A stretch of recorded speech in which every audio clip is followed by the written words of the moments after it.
The stagecoach lurched to a stop in front of the small wooden station, and Rebecca Jane Miller pressed her trembling hands against her worn traveling dress, trying to steel herself for whatever cruelty awaited her inside the dusty streets of Mineral Point, Wisconsin, on this sweltering July afternoon in 1878.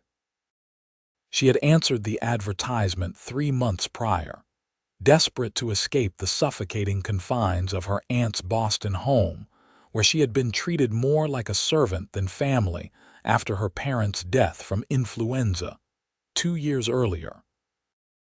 The letter from Owen Douglas had been brief, businesslike, stating his need for a wife to help run his ranch and promising shelter and provision. What he had not promised was kindness, and Rebecca had learned long ago not to expect what was not explicitly offered. At 22 years old, she had already endured enough disappointment to last a lifetime, and her expectations for this marriage were grimly realistic. She expected hard work, possible violence, and the kind of cold indifference that seemed to follow her like a shadow. The driver opened the door and helped her down, his weathered face sympathetic as he handed her the single battered trunk that contained all her worldly possessions. "Good luck to you, miss," he said, tipping his hat before climbing back onto his perch. Rebecca stood alone on the dusty street, squinting against the bright afternoon sun.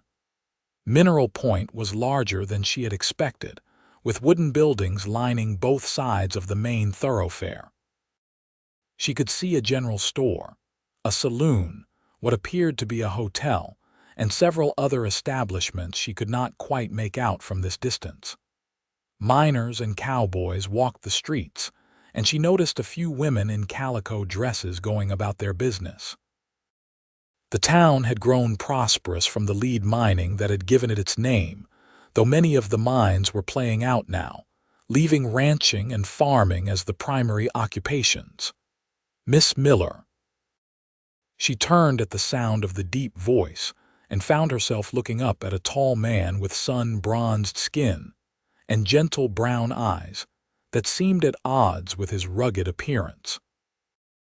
He wore dusty work clothes, a worn hat pushed back on his head, revealing sandy brown hair that looked as though he had attempted to comb it recently. He was perhaps 27 or 28, with broad shoulders and calloused hands that he held awkwardly at his sides, as though unsure what to do with them.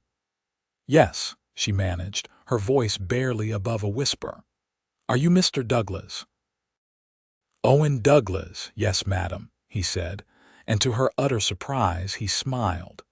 It was a warm, genuine smile that reached his eyes and created small crinkles at the corners. "I am pleased to finally meet you. Was your journey tolerable?" Rebecca blinked, momentarily thrown off balance by the kindness in his tone. She had prepared herself for gruffness, for immediate criticism of her appearance or complaints about the delay in her arrival. "It was long," she said carefully, watching him for signs of irritation. "I imagine so," he said, reaching for her trunk. "Boston is a fair distance. You must be exhausted and hungry. I thought we would stop at the hotel restaurant for a proper meal before heading out to the ranch.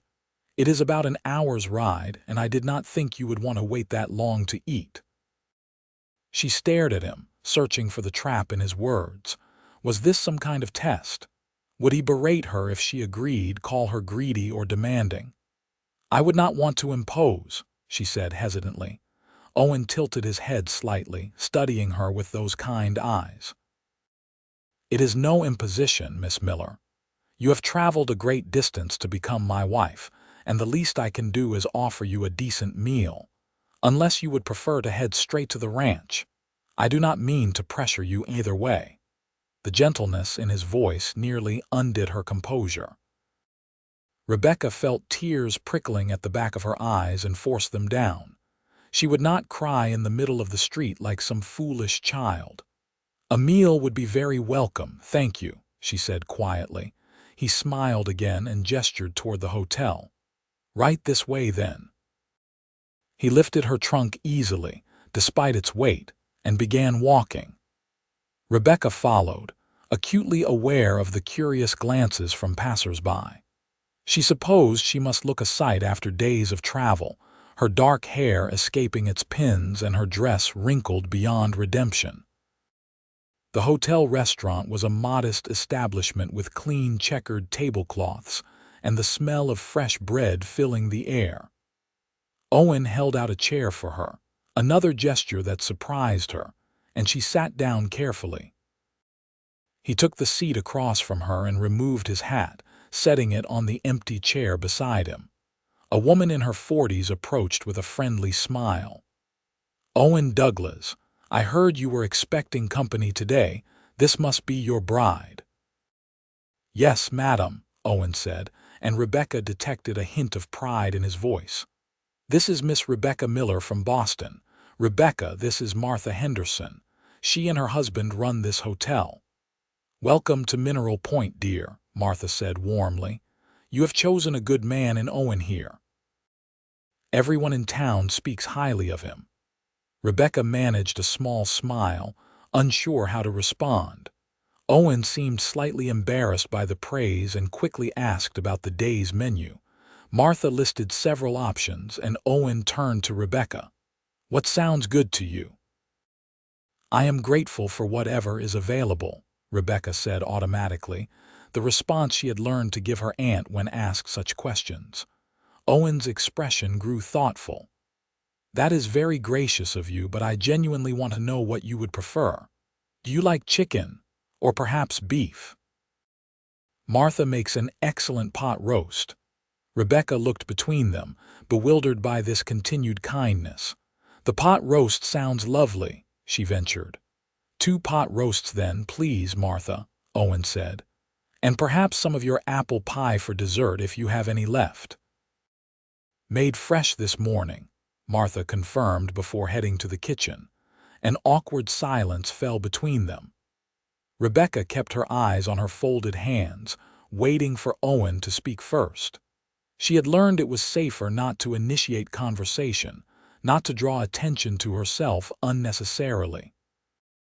"I hope my letters gave you some idea of what to expect at the ranch," Owen said after a moment. "It is not fancy, but it is comfortable. I have a housekeeper who comes 3 days a week, a widow named Mrs. Patterson. She has been helping me prepare a room for you, though I thought you might want to arrange things to your own liking once you are settled." Rebecca's head snapped up. "A room for me," Owen nodded, seeming not to notice her surprise. "The house has 3 bedrooms. Mine is on the ground floor, and I prepared one of the upstairs rooms for you. I thought you would appreciate the privacy while we get to know each other. I know this arrangement is unusual, marrying a stranger, and I do not want you to feel uncomfortable or pressured. We can take our time." She stared at him, unable to hide her shock. Every story she had heard about mail-order brides involved immediate consummation of the marriage, regardless of the bride's feelings on the matter. Men who sent for wives expected certain things, and she had resigned herself to that reality. "I do not understand," she said faintly. Owen leaned forward slightly, his expression earnest. "Miss Miller, I will be honest with you. I sent for a bride because I am lonely and because running a ranch by oneself is difficult. I hope to find a partner, someone to share my life with. But I do not expect you to immediately care for me just because you have traveled here. Affection is something that should be earned, not demanded. I am hoping we can become friends first and perhaps in time something more. But there is no rush, and I will not force anything upon you. You have my word." Rebecca felt something tight in her chest begin to loosen, though she was afraid to trust this feeling. "That is very kind of you," she said carefully, "but surely you expect certain duties of a wife." "I expect we will work out our duties together," Owen said. "I am hoping you will help with the cooking and the household management. And I know my bookkeeping is terrible, so if you have any skill with numbers, I would be grateful for assistance there." But we can discuss all of that once you have had a chance to rest and settle in. Today, I just want you to feel welcome." Martha returned with their meals, and Rebecca discovered she was ravenous. The pot roast was tender and flavorful, accompanied by potatoes and carrots and thick slices of fresh bread. Owen ate with good appetite but not sloppily, and he made occasional small talk about the town and the ranch. He told her about his cattle, about his plans to expand his herd, about the difficulties with predators and weather. He spoke about his neighbors, painting pictures of the other families who lived in the surrounding area. "The Williamson family lives about 3 miles north," he said. "They have 5 children, and the oldest daughter, Sarah, is close to your age. I thought you might like to meet her. It can be isolating for women out here, and I want you to know you are not alone." "That is thoughtful," Rebecca said, and meant it. She had not expected consideration for her social needs. They finished their meal with the promised apple pie, which was as delicious as Martha had implied. Owen paid the bill despite Rebecca's half-hearted protest that she had a small amount of money saved, and then they headed to his wagon. He helped her up onto the bench seat before placing her trunk in the back and climbing up beside her. The ride out of town took them through rolling countryside dotted with farms and ranch land. Owen pointed out various landmarks and gave her more information about the area. He was an easy conversationalist, never demanding responses, but seeming pleased when she offered them. Rebecca found herself slowly relaxing, though she remained cautiously guarded. The ranch came into view as they crested a small hill. It was modest but well-maintained, with a sturdy 2-story house painted white with green shutters. There was a large barn, several outbuildings, and extensive fencing creating paddocks for the cattle she could see grazing in the distance. Trees had been planted around the house, providing shade, and she could see what looked like a vegetable garden to one side. "It is beautiful," Rebecca said without thinking. Owen's face lit up with obvious pleasure. "Thank you. My father built the house 20 years ago when he first claimed this land. He and my mother ran the ranch together until they passed 5 years ago.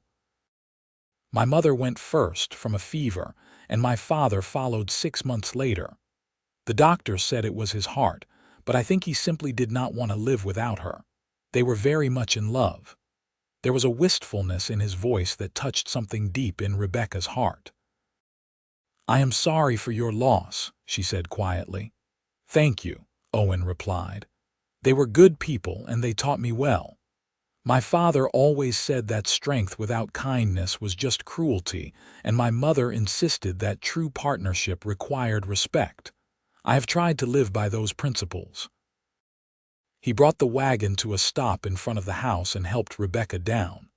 The front door opened, and a plump woman with graying hair and a warm smile emerged. "You must be Miss Miller. I am Harriet Patterson." "Welcome, dear." "Thank you, Mrs. Patterson," Rebecca said. Come inside, come inside." "I have been cooking all day. I know you ate in town. Owen told me his plans, but I thought you would like something light for supper. And I have prepared the upstairs bedroom just as Owen requested. Clean linens, fresh flowers from the garden, everything nice and welcoming." Rebecca followed Mrs. Patterson inside, with Owen bringing her trunk. The interior of the house exceeded her expectations. The main room was spacious and comfortable, with well-made furniture and curtains at the windows. Everything was clean and orderly. She could see a kitchen through one doorway and what appeared to be Owen's bedroom through another. "Let me show you upstairs," Mrs. Patterson said, leading the way up a sturdy wooden staircase. The second floor had 2 bedrooms and a small sitting area between them. Mrs. Patterson opened the door to one of the bedrooms, and Rebecca gasped softly. The room was lovely. A brass bed with a colorful quilt stood against one wall, and there was a dresser, a wardrobe, a small desk with a chair positioned near the window, and even a cushioned rocking chair in the corner. Wildflowers in a blue vase sat on the dresser, filling the air with a delicate fragrance. Curtains matching the quilt framed the window, which looked out over the ranch land and the distant hills. "Owen wanted to make sure you had a comfortable space," Mrs. Patterson said. "That desk was his mother's and he thought you might like it, and I made the quilt myself as a wedding present. I hope you like it." "It is wonderful," Rebecca said, her voice thick with emotion. "I have never had such a beautiful room." The words slipped out before she could stop them, revealing more than she intended. Owen, standing in the doorway with her trunk, looked troubled. "Were things very difficult for you in Boston, Rebecca?" She stiffened, remembering too late to guard her tongue.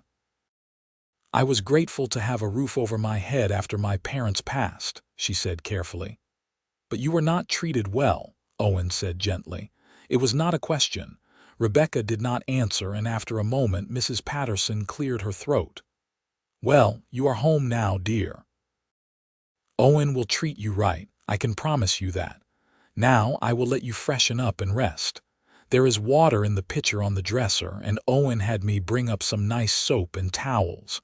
Come down whenever you are ready." The two of them left, closing the door quietly behind them. Rebecca stood in the middle of the beautiful room and allowed herself, for the first time in years, to cry. But these were not tears of sorrow or fear. They were tears of overwhelming relief and the faint stirring of hope. She washed her face and hands, unpinned her hair and brushed it out before pinning it back more neatly, and changed into the least wrinkled of her dresses. When she felt composed, she made her way downstairs. She could hear voices in the kitchen and followed them. Owen and Mrs. Patterson were discussing the week's schedule. They both looked up when she entered, and Owen immediately stood. "Are you feeling more settled?" he asked. "Yes, thank you," Rebecca said. "The room is truly lovely. I cannot thank you enough for your thoughtfulness." "I am glad you like it," Owen said, and his smile was so genuine that Rebecca felt her cautious walls weaken slightly. "Mrs. Patterson has outdone herself with supper preparations. Are you hungry, or would you prefer to rest?" "I think I could eat something light," Rebecca admitted. They sat at the kitchen table, a more intimate setting than the formal dining room, and Mrs. Patterson served cold chicken, fresh bread, sliced tomatoes from the garden, and lemonade. The conversation was easy and comfortable, with Mrs. Patterson sharing news about various townspeople, and Owen asking Rebecca questions about her interests and skills. "I do know how to keep books," Rebecca offered tentatively.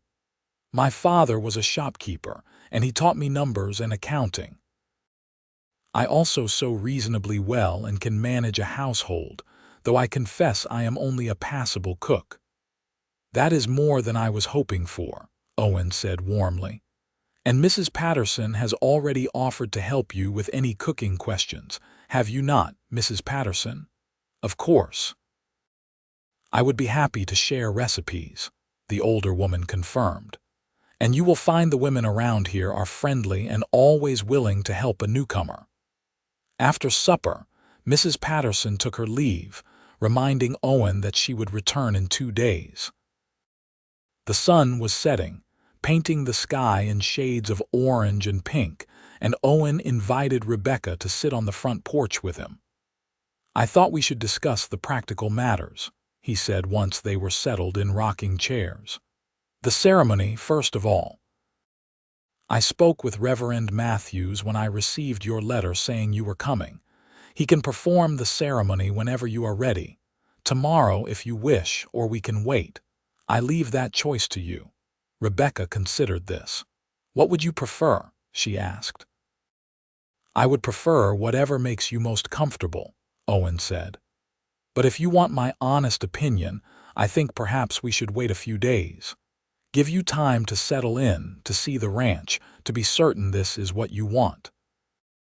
If you decide it is not, I will arrange for your return to Boston, or for passage anywhere else you wish to go. I will not trap you in a marriage you do not want." She stared at him in the fading light.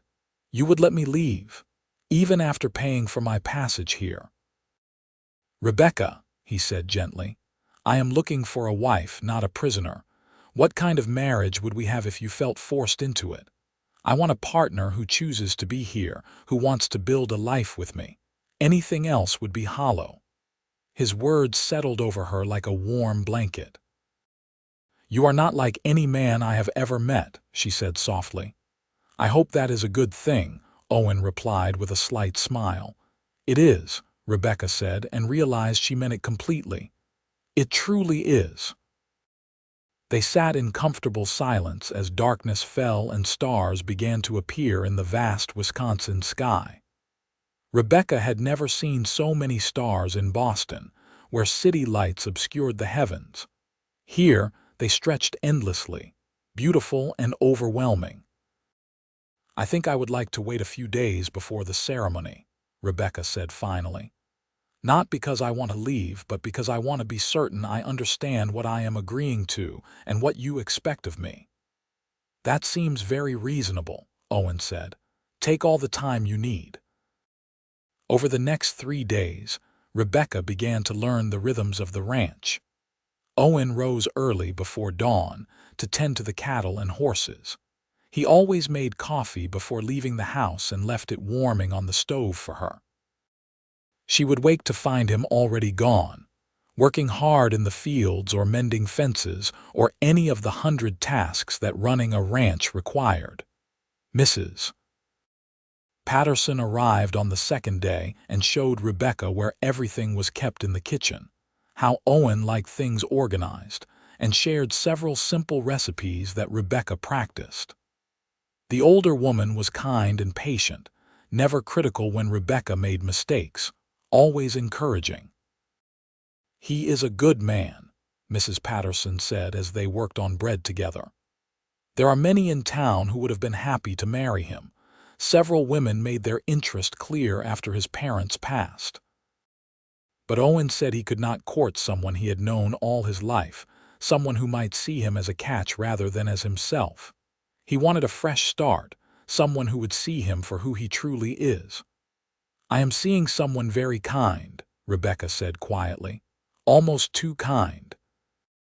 I keep waiting for the other shoe to drop, for him to show his true nature."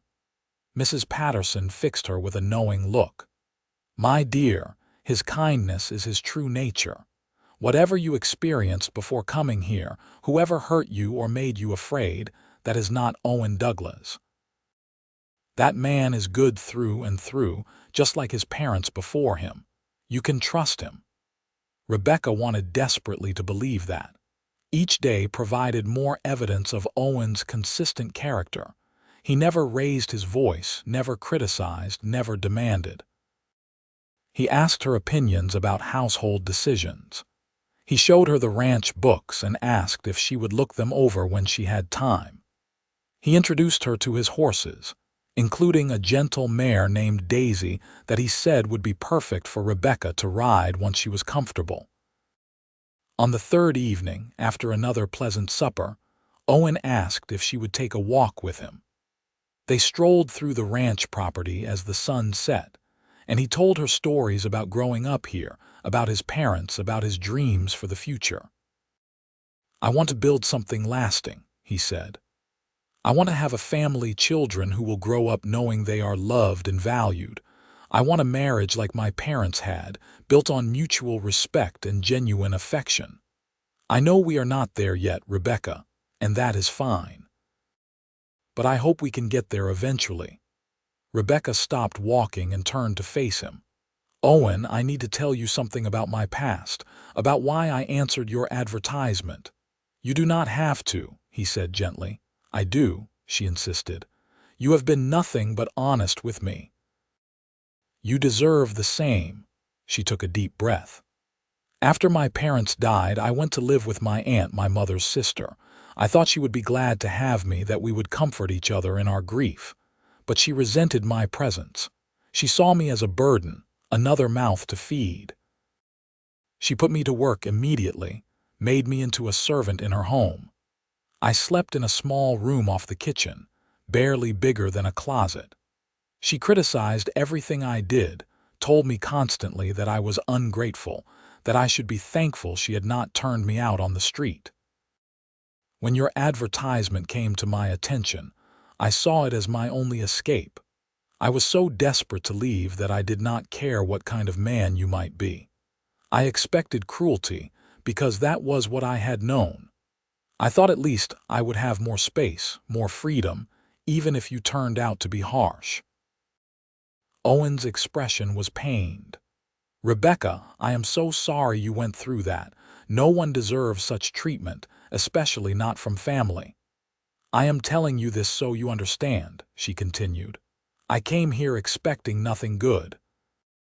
I expected you to be demanding, perhaps violent, certainly indifferent to my feelings. Every kindness you have shown has been a shock to me. I keep waiting for you to change, to show me the cruel man I expected to find. But you have not changed. You have been consistently kind and patient and considerate, and I realize now that this is who you truly are. It is, Owen said softly. This is all I know how to be. Then I want to marry you, Rebecca said, the words tumbling out in a rush. Not because I am desperate or because I feel obligated, but because I genuinely want to. I want to be your wife, your partner. I want to build that life you talked about, the one with family and love and respect. I am not in love with you yet. I must be honest about that, but I think I could be. I am already more comfortable with you than I have been with anyone since my parents died, and I admire you greatly. Owen reached out slowly, giving her time to pull away, and took her hands in his. Rebecca, you have just given me the greatest gift anyone could offer, the gift of your trust. I promise you, I will spend every day proving that your trust was not misplaced. I will be patient while you learn to love me, if that is what happens. And if you find you cannot love me romantically, then I hope we can at least be true friends and partners. Either way, I will respect you and care for you for all the days of my life. I believe you, Rebecca whispered, and that might be the most extraordinary thing of all. They stood hand in hand in the fading light, and Rebecca felt the last of her protective walls beginning to crumble. This was real. This kindness was genuine. She was safe here. Shall we arrange the ceremony for tomorrow then? Owen asked. If you are certain, yes, Rebecca said firmly. I am certain. The next morning they rode into Mineral Point in Owen's wagon. Rebecca wore her best dress, a simple blue cotton that she had carefully pressed the night before. Owen wore his Sunday clothes and had trimmed his hair and shaved carefully.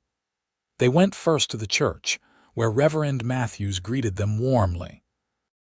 I am so pleased to perform this ceremony, the elderly minister said. Owen, I knew your parents well, and I know they would be happy to see you finding a wife. Miss Miller, welcome to our community. We need witnesses, Owen said. I had hoped Mrs. Patterson and perhaps Tom Williamson could stand up for us if they are available.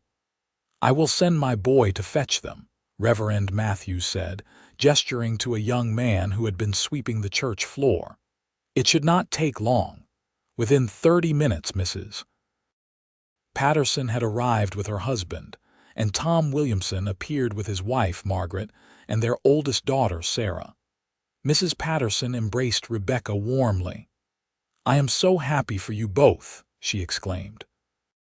Sarah Williamson, a pretty girl of 20 with blonde hair and friendly blue eyes, smiled shyly at Rebecca. I am glad to meet you properly, she said. Papa said you were coming, and I have been hoping we could be friends. There are not many young women out here. I would like that very much, Rebecca said, grateful for the friendly overture. The ceremony itself was simple but meaningful. Reverend Matthews spoke about the sanctity of marriage, about partnership and commitment. When it came time for the vows, Owen spoke as clearly and firmly, his eyes never leaving Rebecca's face. She repeated her own vows, her voice steady and meant every word. "I now pronounce you husband and wife," Reverend Matthews said. "Owen, you may kiss your bride."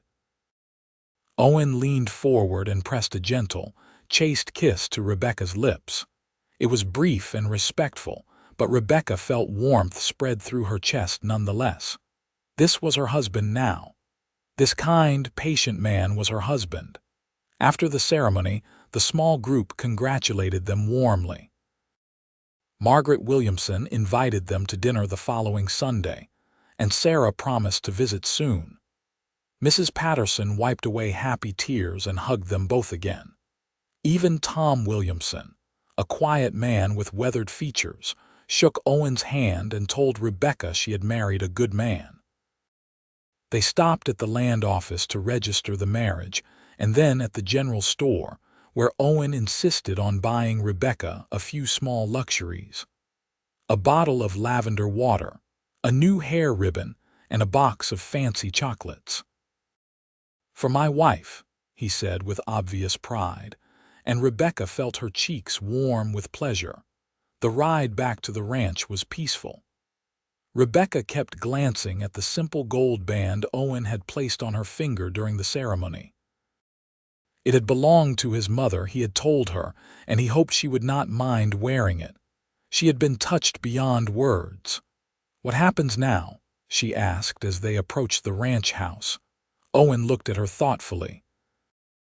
"Now we have supper, and then I imagine we will settle into our usual evening routine.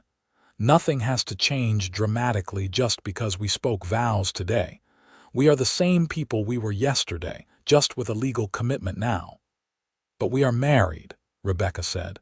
"Surely you have expectations." Owen pulled the wagon to a stop and turned to face her fully. "Rebecca, I meant what I said before. I will not pressure you into anything. You still have your room upstairs. When and if you want to change that arrangement, you need only tell me. Until then, I am content to continue as we have been. We are building something together, something that will last. That cannot be rushed." Relief and something else, something that might have been the tiniest bit of disappointment, washed over Rebecca. She was grateful for his patience, truly she was. But she also found herself surprisingly curious about the physical aspects of marriage. Not ready, not yet, but curious. "You are a remarkable man, Owen Douglas," she said softly. "I am just trying to be a good husband," he replied with a smile. "Now, let us get inside and see what we can make for supper. I am quite hungry after all that excitement." The summer days blended into a comfortable routine. Rebecca managed the household, improved her cooking under Mrs. Patterson's tutelage, and began organizing Owen's chaotic bookkeeping. She discovered she had a talent for managing accounts and found satisfaction in bringing order to his financial records. Owen worked the ranch, sometimes bringing Rebecca with him to show her different aspects of the operation. She learned to ride Daisy and discovered she loved the freedom of horseback riding. Owen taught her patiently, never criticizing when she made mistakes, always encouraging her progress. They would ride out together in the evening sometimes, watching the sunset paint the sky while the cattle grazed peacefully around them.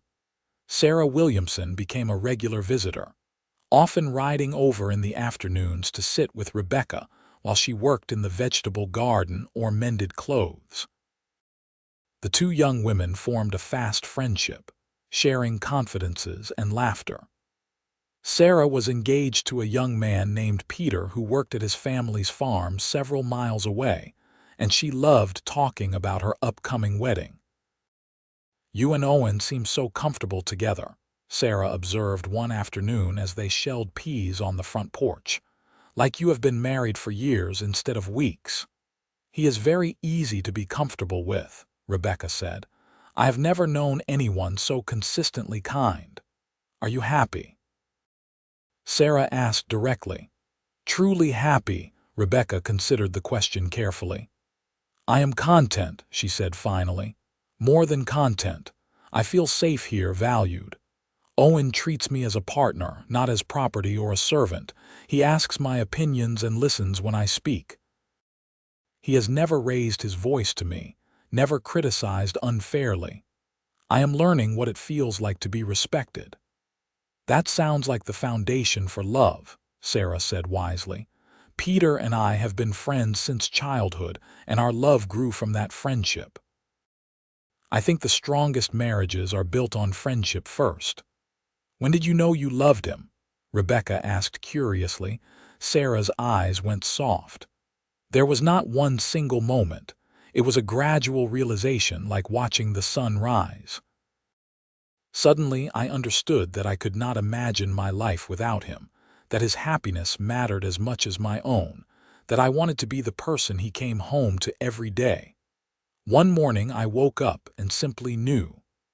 Rebecca thought about this conversation often over the following weeks.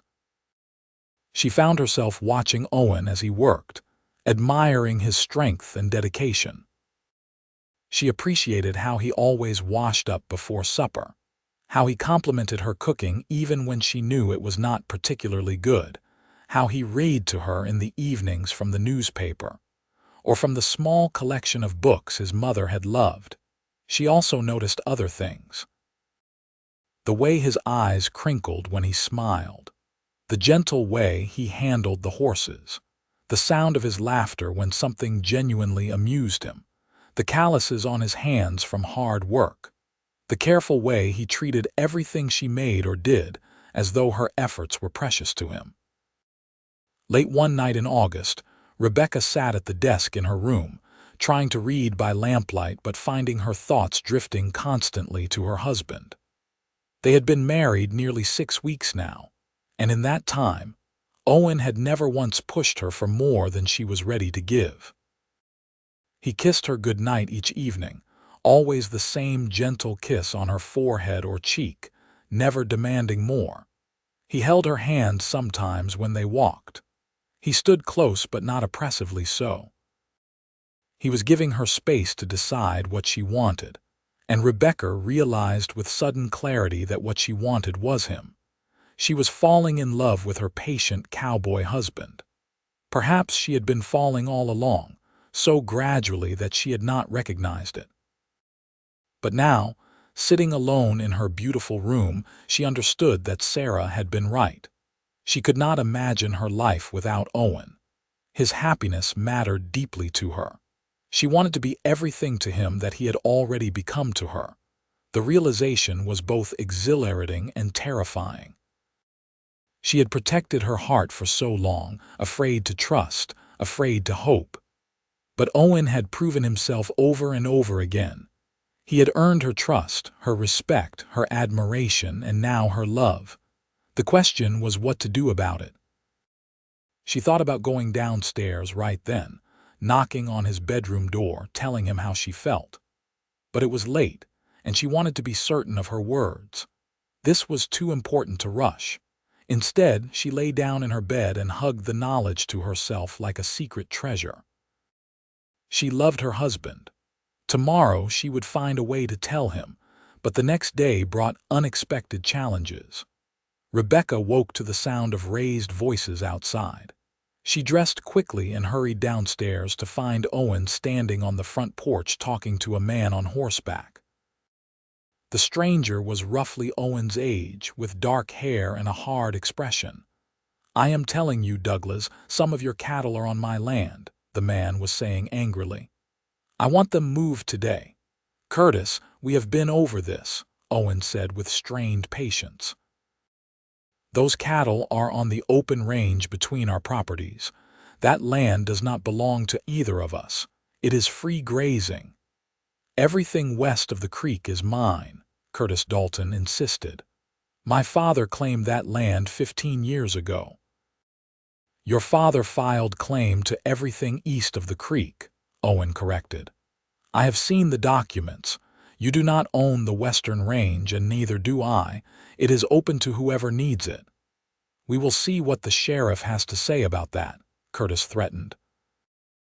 I am tired of your cattle mixing with mine, eating grass that should be for my herd. The sheriff will tell you the same thing I am telling you, Owen said firmly but without anger. But if you want to ride into town and verify the property boundaries, you are welcome to do so. I have nothing to hide. Curtis glared at him for a long moment before wheeling his horse around and galloping away. Owen stood watching him go, his shoulders tense. Rebecca stepped out onto the porch. Who was that? Owen turned, his expression troubled. Curtis Dalton. He owns the ranch to our west. He and I have been having boundary disputes for months now. His father was a reasonable man, but Curtis is convinced he owns more land than he actually does. I have tried to be patient with him, but he is becoming increasingly aggressive. Could he cause real trouble? Rebecca asked worriedly. I hope not, Owen said, but I will ride into town today and speak with Sheriff Morrison just to be safe. I want to make sure the property boundaries are clear in the official records. Should I come with you? Rebecca offered. Owen smiled and reached for her hand. I appreciate the offer, but I think you will be more comfortable here. I should not be gone more than a few hours. Mrs. Patterson will be here soon, and you will not be alone. He was right. Mrs. Patterson arrived shortly after Owen left, and the two women spent the morning baking bread and preparing preserves from the late summer fruits. But Rebecca found her mind drifting constantly to Owen and his confrontation with Curtis Dalton. She hated the thought of anyone threatening the peaceful life they had built together. Owen returned in the early afternoon looking tired but relieved. The sheriff confirmed everything I already knew, he reported. He even offered to ride out and speak with Curtis if the man continues to cause problems. The property boundaries are clearly recorded, and I am well within my rights to graze my cattle on the open range. That is good news, Rebecca said, feeling the tension drain from her shoulders. It is, Owen agreed, but I confess, I am weary of conflict. All I want is to run my ranch in peace and build a good life with my wife. He looked at her with such warmth that Rebecca felt her heart flutter. Perhaps we should do something pleasant this evening, she suggested. To put the day's troubles behind us. What did you have in mind? Owen asked, his expression brightening. There is a full moon tonight, Rebecca said. We could take a ride after supper, just the two of us. I have been practicing my riding, and I think Daisy and I are ready for an evening adventure. Owen's smile widened. That sounds perfect. Give me an hour to finish up my work, and then we will make supper together. They prepared a simple meal of fried chicken and vegetables from the garden, working side by side in the kitchen. Rebecca found herself acutely aware of Owen's presence, of the way his arm would brush against hers as they moved about the small space, of his quiet humming as he worked. This was domesticity, she realized. This was partnership, and it felt right in a way nothing else ever had. After supper, they saddled the horses and rode out into the gathering dusk. The moon was rising huge and golden on the horizon, and the air was warm and still. They rode side by side through the ranch land, following familiar paths, not talking much but comfortable in the shared silence. Eventually, Owen led them to a spot on a small hill that overlooked much of his property. They dismounted and stood together, looking out over the land silvered by moonlight. My father brought me here when I was a boy, Owen said quietly. He told me that this land was a sacred trust, that we did not really own it but were just caretakers for the next generation. He said that everything we built should be done with the future in mind, with our children and grandchildren considered in every decision. He sounds like he was a wise man, Rebecca said. He was, Owen agreed. And my mother was wise too in different ways. She taught me about gentleness, about patience.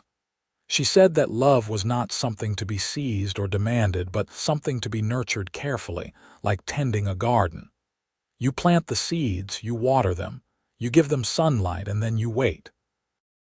You cannot force flowers to bloom before their time. Rebecca's heart was pounding. This felt like a significant moment, heavy with potential. "Owen," she said softly, "what if the flowers are ready to bloom?" He turned to look at her, his expression questioning. "Rebecca." She took a deep breath, gathering her courage. "When I came here 2 months ago, I was so afraid. I expected cruelty because that was all I had known for 2 years. But you showed me kindness instead, over and over again. You gave me space, you gave me time, you gave me respect. You treated me like I mattered, like my feelings and opinions were important. You have been so patient, waiting for me to be ready for more." "I meant everything I said," Owen murmured. "I will wait as long as you need."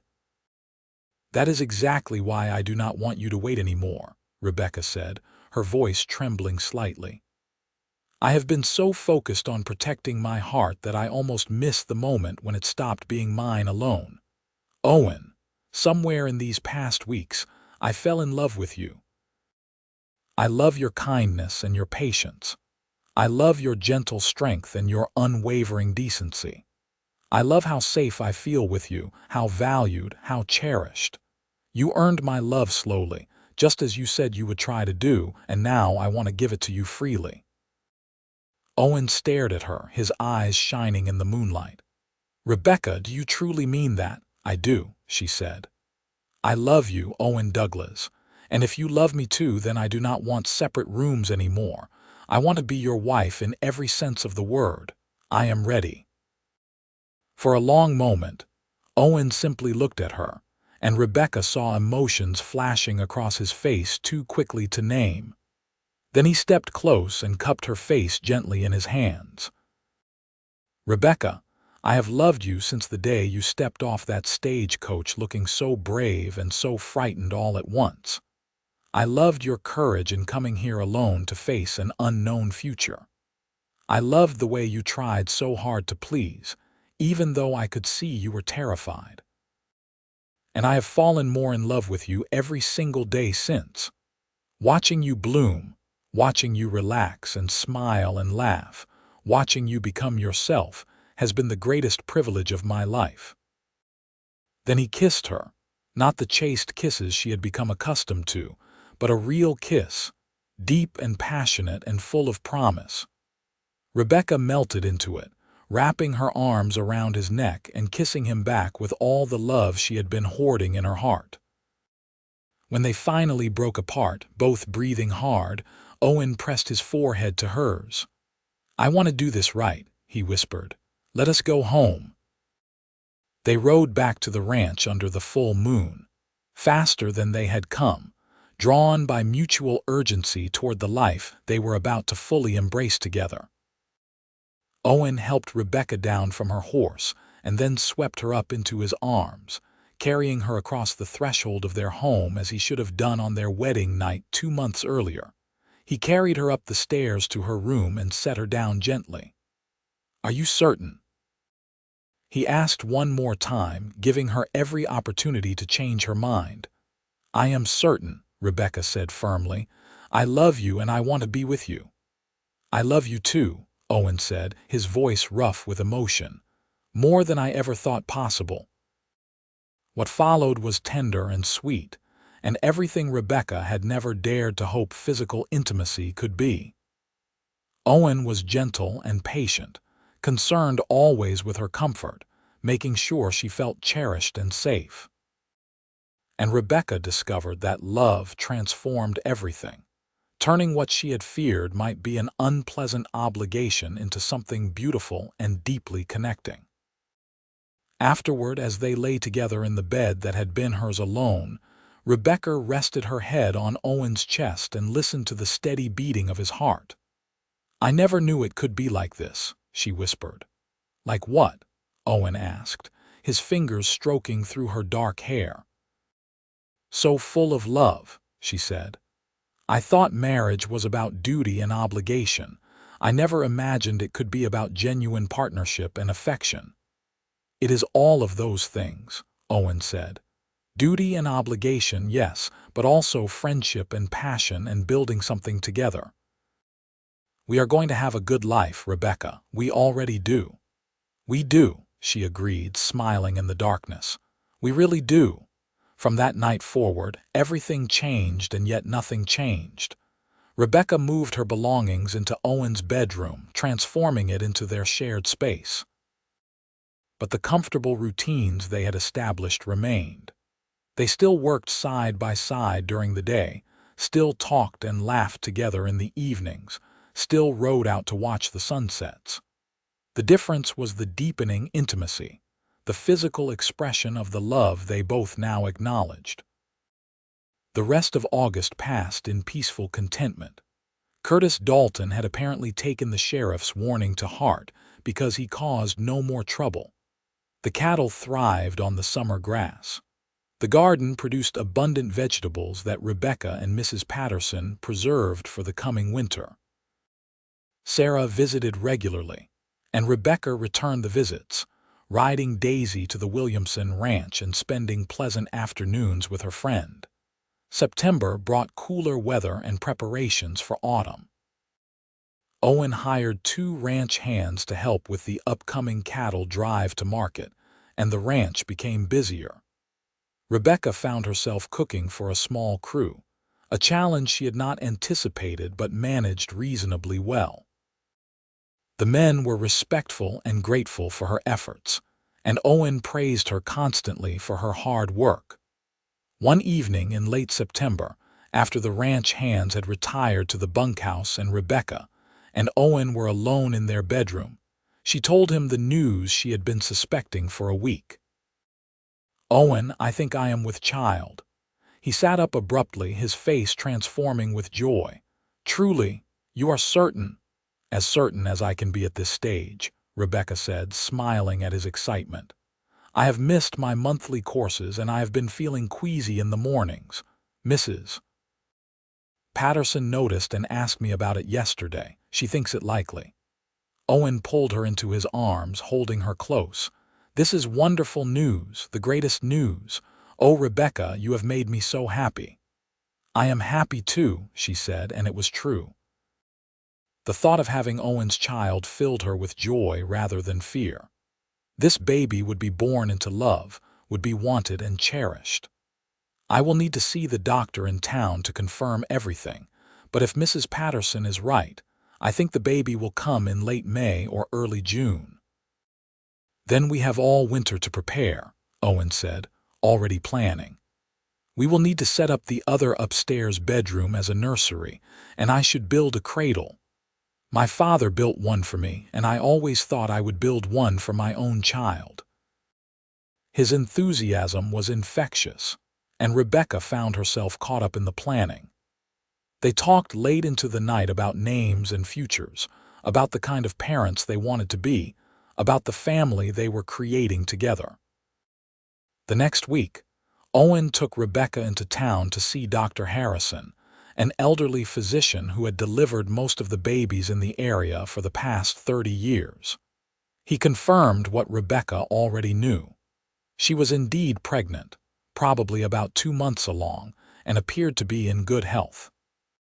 He gave her instructions for caring for herself and told Owen to make sure she did not overwork. "Your wife is strong and healthy," Dr. Harrison said. "I see no reason why this should not be a straightforward pregnancy, but make sure she rests when she needs to and eats well. And send for me immediately if there are any problems." They stopped at the general store on the way home, and Owen insisted on buying soft fabric for baby clothes, knitting needles and yarn, and a book about infant care. He was like a child himself, excited and eager, and Rebecca loved him even more for his unconcealed joy about their coming baby. The news spread quickly through their small community. Mrs. Patterson was thrilled and immediately began knitting tiny booties and caps. Sarah came to visit with her mother, both women full of advice and offers of help. Margaret Williamson had 5 children and was a wealth of practical information. Even some of the ranch hands congratulated them, clearly pleased for their employer. October brought the cattle drive, and Owen was gone for 10 days taking his herd to market. Rebecca missed him terribly, the house feeling empty without his presence. But he returned safely with good news about the prices he had received, and their reunion was joyful and passionate. "I hated being away from you," Owen confessed as they lay together that first night after his return. "I kept thinking about you here alone, worrying about the baby. I nearly turned back a dozen times." "I was fine," Rebecca assured him. "Mrs. Patterson checked on me every day and Sarah visited twice. I was lonely for you, but I was not afraid. That is new for me, you know, being alone and not being afraid." "You should never have to be afraid," Owen said fiercely.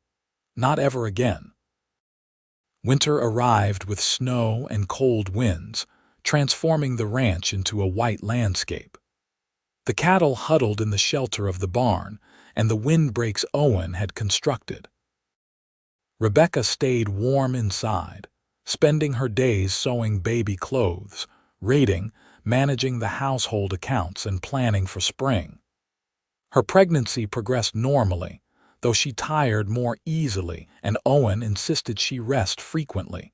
Christmas was a special celebration.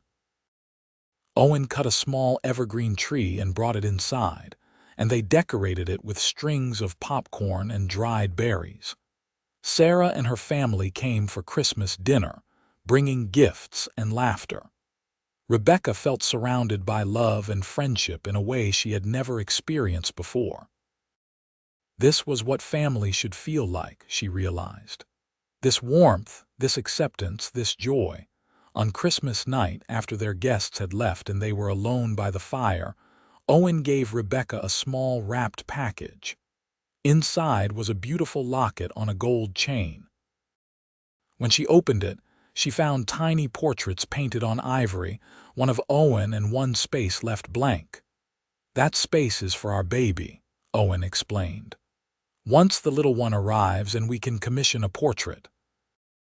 I wanted you to have something special, something to mark our first Christmas together as a family." Rebecca threw her arms around him, tears streaming down her face. "It is perfect," she said. "You are perfect. I love you so much." "I love you too," Owen said, kissing her gently. "Thank you for taking a chance on me, for coming here, for becoming my wife. You have given me everything I ever dreamed of." January and February passed slowly, cold months where they were often snowed in for days at a time, but Rebecca did not mind.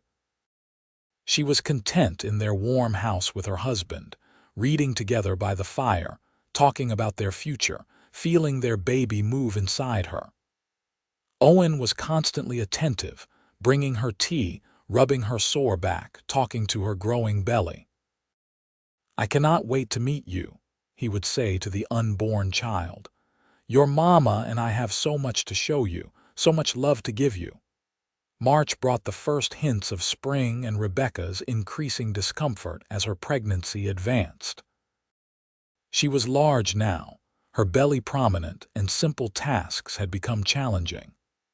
Owen hired Mrs. Patterson to come every day instead of 3 times a week, wanting to make sure Rebecca had help with the heavier household tasks. April was marked by preparations for the baby's arrival. Owen finished the beautiful cradle he had been building all winter, carving delicate designs into the wood and polishing it until it gleamed. They set up the nursery with furniture Owen made and curtains Rebecca sewed. Everything was ready, and now they simply had to wait. Rebecca's pain started late one evening in early June, just as she was preparing for bed. She called for Owen, who immediately went into efficient action. He settled her in their bed, sent one of the ranch hands racing to town for Dr. Harrison and Mrs. Patterson, and then sat with Rebecca, holding her hand and talking her through the contractions. "You are so strong," he kept telling her. "You can do this. I am right here with you." Dr. Harrison arrived within 2 hours with Mrs. Patterson close behind. The elderly doctor examined Rebecca and pronounced everything normal. "It will be a while yet," he said. "First babies take their time. Try to rest between pains." The labor was long and difficult, lasting through the night and into the next day. Owen stayed with her the entire time despite Mrs. Patterson's suggestions that he might be more comfortable waiting elsewhere. He refused to leave, holding Rebecca's hand, wiping her face with cool cloths, supporting her through each contraction. Finally, as the sun was setting on a beautiful June evening, Rebecca gave one final push and their son was born. The baby's cry filled the room, loud and healthy, and Rebecca collapsed back against the pillows, exhausted but triumphant. "A boy," Dr. Harrison announced, cleaning the baby efficiently. "A fine, healthy boy." He placed the wrapped infant in Rebecca's arms, and she looked down at the tiny face, overwhelmed with love. The baby had Owen's coloring, with sandy brown hair and what looked like it might become brown eyes. He was perfect, absolutely perfect. Owen was staring at his son with an expression of complete wonder. "He is beautiful," he whispered. "Rebecca, you did so well. He is perfect."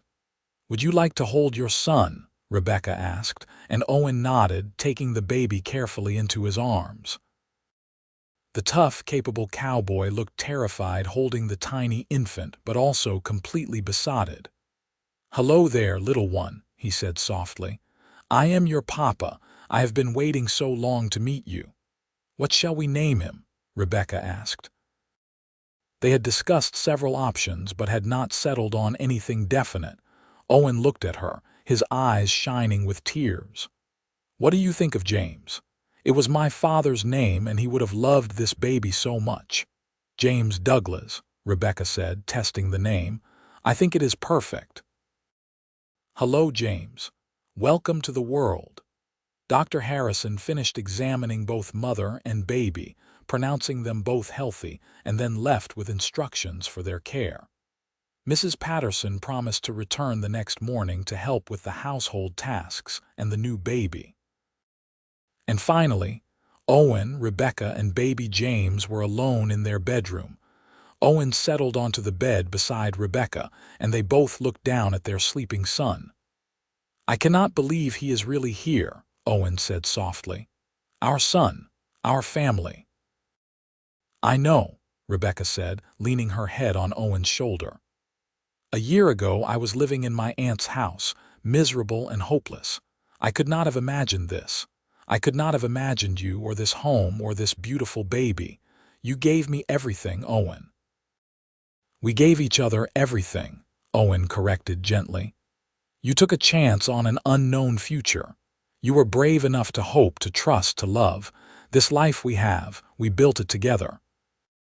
Rebecca thought about that stagecoach ride to Mineral Point, about her expectations of cruelty and her preparations for suffering. She thought about meeting Owen for the first time, about his gentle kindness that had seemed too good to be true. She thought about the slow, steady way he had earned her trust and her love, never pushing, always patient, proving himself day after day. "You earned my love slowly," she said, echoing the thought. "And that made it so much stronger. I know you, Owen. I know your character, your values, your heart. I know I can trust you completely. That is worth more than anything." "And you earned my admiration and deepest love," Owen said. "Watching you heal, watching you become confident and happy, watching you believe in yourself and in us. It has been the greatest privilege of my life." Baby James stirred and made a small sound, and they both immediately focused on him, Rebecca adjusting her hold so he would be more comfortable. This was their family now. This was the future they had built together from uncertain beginnings. The months that followed were exhausting but joyful.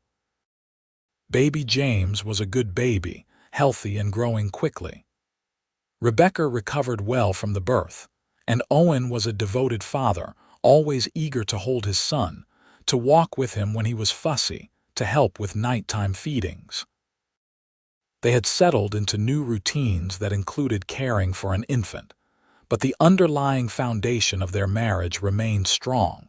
By the time James was 6 months old, crawling and exploring everything he could reach, Rebecca knew she was pregnant again. She told Owen on a cold December evening as they sat by the fire watching their son play with wooden blocks Owen had made for him. "Again," Owen said, his face lighting up with joy. "Already?" "Apparently so," Rebecca said with a laugh. "Dr. Harrison said some women are very fertile after a first baby. I suppose I am one of them." "This is wonderful," Owen said, pulling her close. "James will have a sibling close in age. They will grow up together." The second pregnancy was easier than the first, perhaps because Rebecca knew what to expect. She delivered a daughter in late August of 1880, a tiny girl with dark hair like Rebecca and Owen's gentle brown eyes. They named her Emma Rose, after Owen's mother Emma, and because Rebecca loved roses. James, now 15 months old, was fascinated by his baby sister and wanted to be near her constantly. Owen had to build a small gate to keep the toddler from climbing into Emma's cradle. The house was full of noise and activity and love. Over the next few years, the ranch continued to prosper. Owen expanded his herd and improved his land. Rebecca managed the household and the accounts, raised their children, and became increasingly involved in the community. She helped organize a ladies' aid society that raised money for those in need. She taught Sunday school at the church. She was no longer the frightened girl who had stepped off the stagecoach expecting cruelty. She was a confident woman, a loving mother, a respected member of the community, and a cherished wife. Curtis Dalton had eventually sold his ranch and moved away, eliminating that source of conflict. The new owner, a man named Frank Wilson, was friendly and cooperative, and he and Owen developed a good working relationship. Sarah had married her Peter in a lovely ceremony, and they now had 2 children of their own. The two families visited back and forth regularly, and the children played together. Rebecca's friendship with Sarah had deepened over the years, and she was grateful for it. Mrs. Patterson continued to help with the household, though she was slowing down with age. She doted on James and Emma, spoiling them with treats and toys. She often said that watching Owen and Rebecca's family grow was one of the great joys of her later years. On a warm summer evening in 1883, 5 years after Rebecca had first arrived in Mineral Point, she and Owen sat on their front porch watching James, now 6, and Emma, nearly 3, chase fireflies in the gathering dusk. Rebecca was pregnant again, expecting their 3rd child in the fall. She rested her hand on her growing belly and felt the baby kick. "You ever think about that first day?" Owen asked, as though reading her thoughts.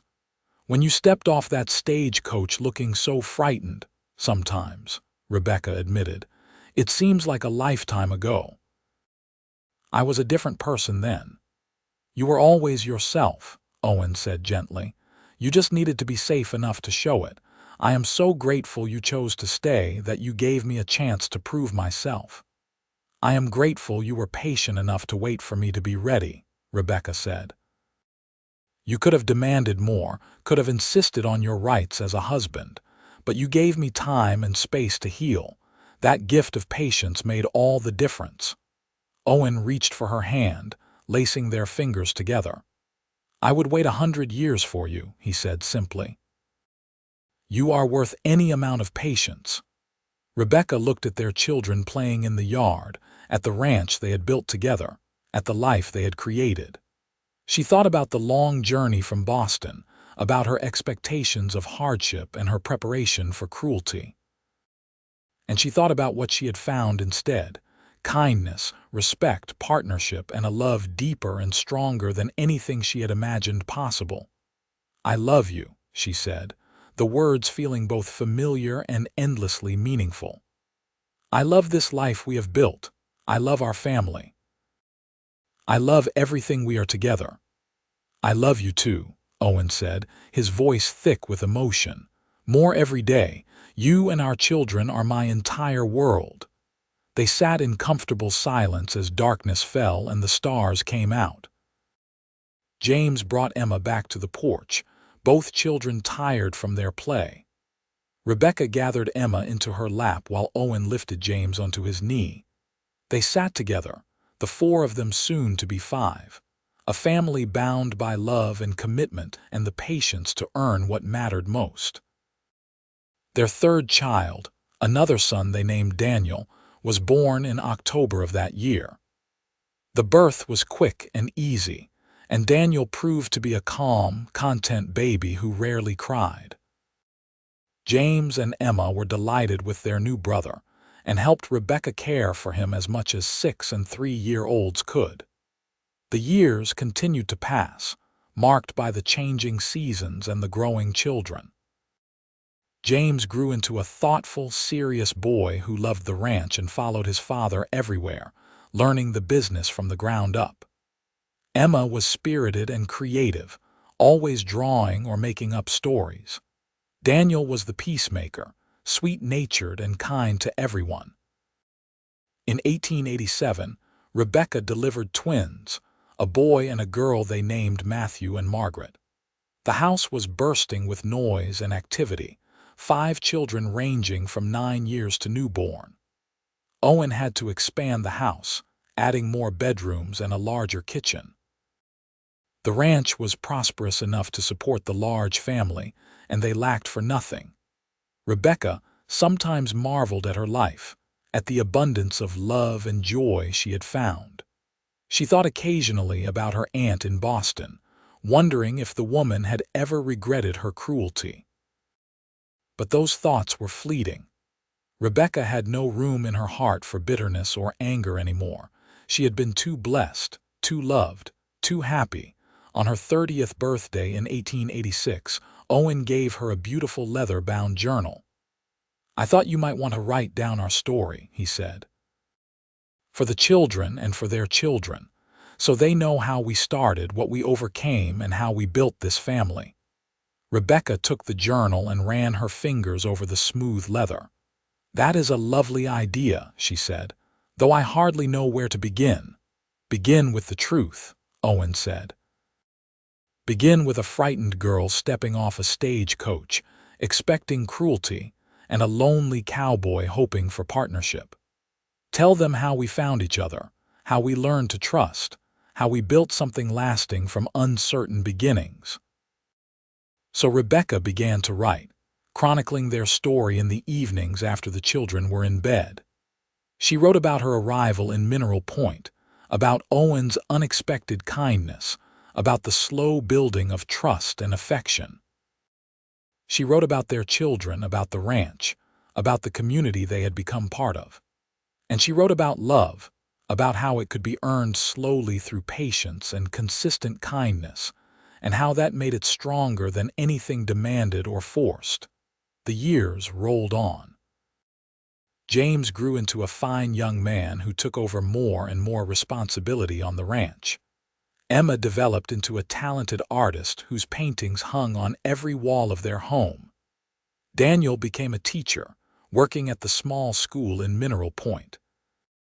The twins, Matthew and Margaret, were still young but already showing their own distinct personalities. In 1895, when Rebecca was 39 and Owen 44, they became grandparents for the first time. James married a lovely girl from town named Catherine, and they had a son they named Owen James, after his grandfather. Owen cried when he held his grandson for the first time, overcome with emotion at seeing the family line continue. "We started this," he said to Rebecca that night. "When you stepped off that stagecoach 17 years ago, terrified and alone, you started all of this. Look what we have built." Rebecca looked at the family gathered around them. Their 5 children, their daughter-in-law, their grandson. the ranch that had grown and prospered, the community they were part of, the life they had created together. "We built it together," she corrected gently. "Every step of the way together." More grandchildren followed over the years. Emma married a doctor and had 3 children. Daniel married his childhood sweetheart and had 2. The twins eventually married as well and started their own families. The ranch house that had once seemed so spacious was always full during holidays and celebrations, bursting with children and grandchildren and love. In the summer of 1900, Owen and Rebecca celebrated their 22nd wedding anniversary. They took a rare day away from the ranch, riding out to the hill where Owen had brought her that moonlit night when she had first told him she loved him. "You remember this place?" Owen asked as they stood looking out over the land. "Of course," Rebecca said. "This is where I told you I loved you for the first time, where I told you I was ready to truly be your wife." "I remember every word you said that night," Owen said softly. "You said I had earned your love slowly, and that made it stronger. You were right. The love we have built is the strongest thing I know." Rebecca leaned against him, and he wrapped his arms around her. They stood together, older now, their hair touched with gray, their faces lined with time. But the love between them was as strong as ever, strengthened by years of partnership and shared joys and weathered storms. "I would do it all again," Rebecca said. "Every moment, every challenge, every joy. I would make the same choice to come here, to take a chance on you, to build this life." "And I would wait for you all over again," Owen replied. "However long it took, however patient I needed to be, you are worth everything, Rebecca. You always have been." They returned to the ranch as the sun was setting, to the house full of their children and grandchildren who had gathered for the anniversary celebration. There was food and laughter and music, the house alive with love. Rebecca looked around at all the faces, at the family that had grown from 2 people who had been brave enough to hope, patient enough to wait, and loving enough to build something lasting. Late that night, after everyone had gone to bed or returned to their own homes, Rebecca and Owen sat together in their bedroom, the same room they had shared for more than 20 years. Rebecca took out the journal she had been writing in for years, now nearly full. "I need to finish the story," she said. "Bring it to a close." "How will you end it?" Owen asked. Rebecca thought for a moment, then began to write. Owen read over her shoulder as she formed the words. She wrote about the anniversary celebration, about their children and grandchildren, about the ranch that had prospered. And then she wrote the final paragraph. "We started with fear and hope, with uncertainty and possibility. We built our love slowly, carefully, on a foundation of respect and patience and genuine partnership. There were challenges along the way, difficulties to overcome, but we faced them together. And now, 22 years after I stepped off that stagecoach expecting cruelty and found kindness instead, I can say with complete certainty that the patient cowboy earned my love truly and completely, and I gave it freely and forever. This is the story of how we built a life together, how we created a family, how we proved that love earned slowly is love that lasts forever. This is our story, written so that our children and grandchildren will know that choosing love, choosing patience, choosing kindness, always leads to something beautiful and lasting." Rebecca set down her pen and closed the journal. Owen kissed the top of her head. "It is a beautiful story," he said softly. "Our beautiful story." "The best story," Rebecca agreed, "because it is true, every word. We lived it together." They prepared for bed, going through the familiar routine of more than 2 decades of marriage.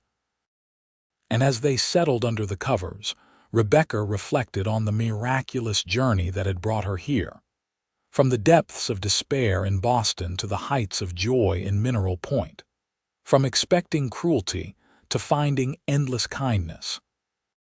From guarding her heart carefully to giving it freely to the man who had proven himself worthy of that gift over and over again. "I love you, Owen Douglas," she whispered in the darkness. "I love you, Rebecca Douglas," he replied. "Always and forever." And there, in their comfortable bed in the home they had built together, surrounded by the evidence of the beautiful life they had created, Rebecca and Owen fell asleep, hands clasped, hearts intertwined, their love as strong and true as the day Rebecca had first dared to believe that kindness and patience could earn something as precious as love. The years that followed were full and rich. They watched their grandchildren grow, celebrated more weddings, welcomed more great-grandchildren. The ranch continued to prosper under James's capable management, though Owen remained involved and active well into his 60s. Rebecca remained the heart of the family, the grandmother everyone came to for advice and comfort. In 1905, Mineral Point celebrated its 75th anniversary, and Owen and Rebecca were honored as some of the area's most respected citizens. At the celebration, Rebecca was asked to speak about her years in the community. She stood before her neighbors and friends, looking out at the familiar faces, and told her story.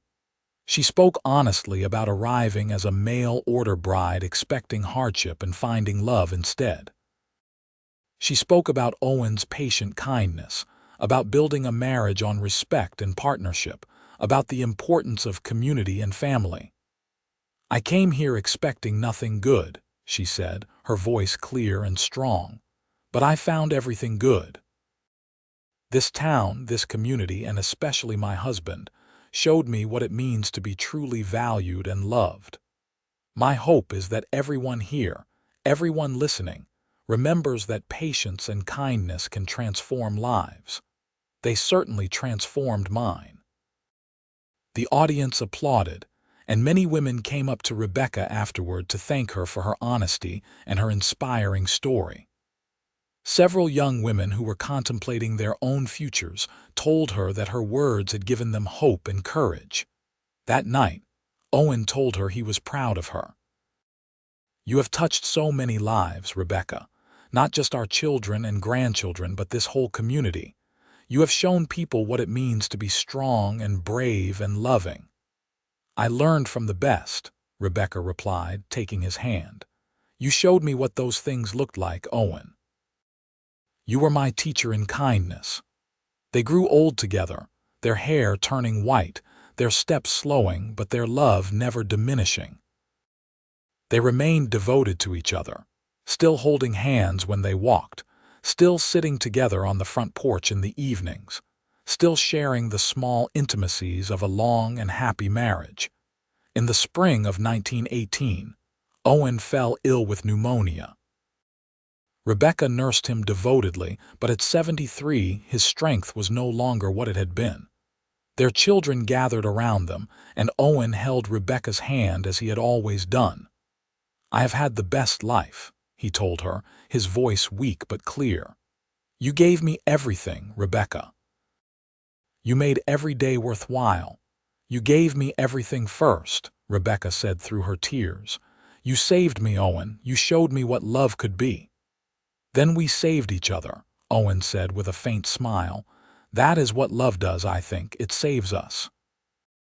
He passed away peacefully 2 days later, surrounded by his family, with Rebecca's hand in his. Rebecca was devastated by his loss, but also grateful. They had had 40 wonderful years together, had built an extraordinary life and family. She had loved him and been loved by him, and that was more than she had ever dreamed possible on that hot July day in 1878, when she had stepped off the stagecoach in Mineral Point. Rebecca lived another 7 years, surrounded by children and grandchildren and great-grandchildren who adored her. She spent her time tending her garden, which had grown extensive over the years, and writing letters to her large extended family. She remained mentally sharp and emotionally strong, a source of wisdom and love for everyone around her. On a warm summer evening in 1925, sitting in the rocking chair on the front porch of the ranch house, looking out over the land she and Owen had made their home, Rebecca closed her eyes and did not wake again. She was 70, and she had lived a full and beautiful life. She passed peacefully, just as Owen had, and her children took comfort in knowing she was reunited with the man she had loved for 47 years. At her funeral, James read from the journal his mother had kept, sharing the story of how his parents had met and fallen in love. There was not a dry eye in the church as he read Rebecca's words about expecting cruelty and finding kindness, about a patient cowboy who had earned her love slowly, about building something lasting from uncertain beginnings. "My mother wanted us all to know," James said, closing the journal, "that love earned slowly is love that lasts forever. She and my father proved that truth every day of their lives together. They showed us all what a true partnership looks like, what real love means. And their legacy lives on in all of us gathered here today." The ranch remained in the family, passed down through generations, with each generation adding their own stories to the family history. But the original story, Rebecca and Owen's story, remained the foundation. It was the story told to children and grandchildren, the story that reminded everyone what mattered most: patience, kindness, respect, and love. And on summer evenings, when the family gathered at the old ranch house for reunions and celebrations, someone would inevitably tell the story of Rebecca Jane Miller, who stepped off a stagecoach in 1878 expecting cruelty, and Owen Douglas, who showed her kindness instead. They would tell about the patient cowboy who earned her love slowly, about the mail-order bride who found the courage to trust and hope and love. And they would remember that, from those uncertain beginnings, something beautiful and lasting had grown, a legacy of love that would continue for generations to come. The end.